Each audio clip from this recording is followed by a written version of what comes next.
Dimanche dernier, le magazine 7 à 8 s'est intéressé aux réseaux sociaux. Mais cette fois-ci, bien loin de l'image léchée et paradisiaque parfois véhiculée sur ces médias, le magazine s'est intéressé à la face cachée de ces réseaux. Des nudes qui font parfois l'objet de chantage ou de vengeance sur les réseaux sociaux. Sur ces réseaux, notamment Snapchat ou Instagram, de nombreux adolescents échangent des nudes, des photos et vidéos sexuelles, des contenus qui peuvent faire ensuite l'objet de chantage. Donc il m'a dit, bah écoute, si tu veux, tu m'envoies une photo de tes seins. Lors de cours d'éducation, une sexologue a tenté d'avertir les plus jeunes sur ces phénomènes, mais aussi de leur enseigner la notion de consentement. Est-ce que vous avez entendu parler d'une personne qui aurait reçu ou qui aurait envoyé des nudes?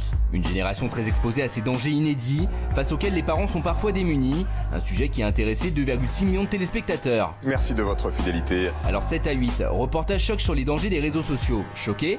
Oui. Alors, choqué, oui, non. Oui. Magali, forcément, vous êtes dans les réseaux du matin au soir et du soir au matin. Oui. C'est votre métier, d'ailleurs. Oui, c'est mon métier. Oui, je suis complètement choquée, évidemment, parce qu'on peut pas dire que c'est normal. Il faut savoir qu'Instagram, je crois que c'est interdit aux enfants de moins de 13 ans, normalement. Les comptes doivent être gérés par les parents et ça doit être signalé sur leur compte. C'est-à-dire que moi, ma fille m'a obligée à mettre géré par le compte de Madame Magali Berda, la maman, etc. Ça, c'est obligatoire, sinon ils peuvent suspendre les comptes. Ce qu'ils ont fait à mon autre fille qui a 11 ans, qui s'est fait sauter son compte sur Instagram, elle n'a plus de compte parce que elle avait retiré cette mention. Et c'est très bien.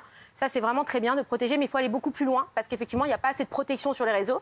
Il faut se battre. Il y a des enfants qui sont victimes. Moi, j'ai eu une petite un jour qui m'a contactée pareil parce qu'elle s'était fait pirater son Snap. Alors souvent, il y en a qui envoient des vidéos ou des petites photos d'elle à leurs copines, par exemple. Et en fait, le problème, c'est que les gens arrivent à pirater les snaps et à rentrer dans toutes les vidéos. Et c'est là où il y a un problème, parce qu'après, ils reçoivent des messages de menaces et de chantage.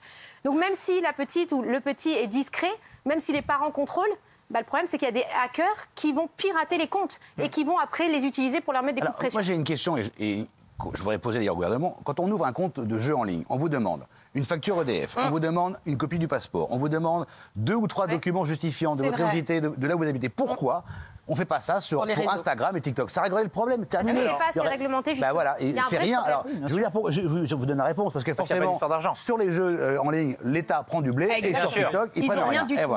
Et le vrai problème des pouvoirs publics français, c'est qu'ils sont impuissants face à l'encadrement des réseaux sociaux. Il faut dire que les GAFA, ceux qui gèrent ces réseaux sociaux, sont américains, donc ils appliquent leurs propres règles. Ce qu'il faudrait, c'est un CSA des réseaux sociaux, et je pense que ça ferait du bien à tous les CSA, il faut arrêter les CSA, on n'en peut plus les CSA. Un gendarme, déjà on en a un qui, on en a un, bon, il y en a un, mais non, ça non, mais un régulateur, parce que... Émeric, oui. Il y a un excellent documentaire sur Netflix qui s'appelle Derrière nos écrans de fumée, qui donne la parole justement aux responsables des GAFA. Et je pense que c'est vraiment aux parents de se responsabiliser également pour se rendre compte que voilà, faut passer un temps limité sur les réseaux sociaux, désactiver les notifications, c'est plein de choses à voir finalement.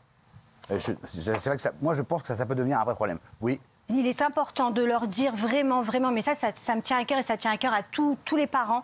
Il faut prévenir les adolescents ou même les plus jeunes à ne pas envoyer à qui que ce soit, quiconque, des nudes ou des vidéos un petit peu sexy. Je veux dire, ça, c'est pas... Il faut pas le faire, vraiment, je le répète, il faut pas le faire parce que quoi qu'il arrive, un jour ou l'autre, ça va leur retomber dessus. Vraiment. Et on a un témoignage d'ailleurs de parents, avec les conséquences, c'est vrai que sur le moment, on n'y pense pas, et c'est vrai qu'après, ça peut ressortir, et c'est valable d'ailleurs pour les ados et aussi pour les adultes. Oui, vous voyez ce que je veux dire? Bien sûr. Puisque c'était de la pornographie. Je pensais pas qu'à 14 ans, on pouvait faire ce genre de choses. J'avais honte de ma fille. On l'avait pas élevée comme ça, quoi. On tombe des nues, quoi. On se dit comment on a pu passer à côté, quoi. Comment est-ce qu'on a fait pour passer à côté de ça? La gendarme en question, les services en question n'étaient pas plus avancés, plus armés que nous l'étions nous-mêmes.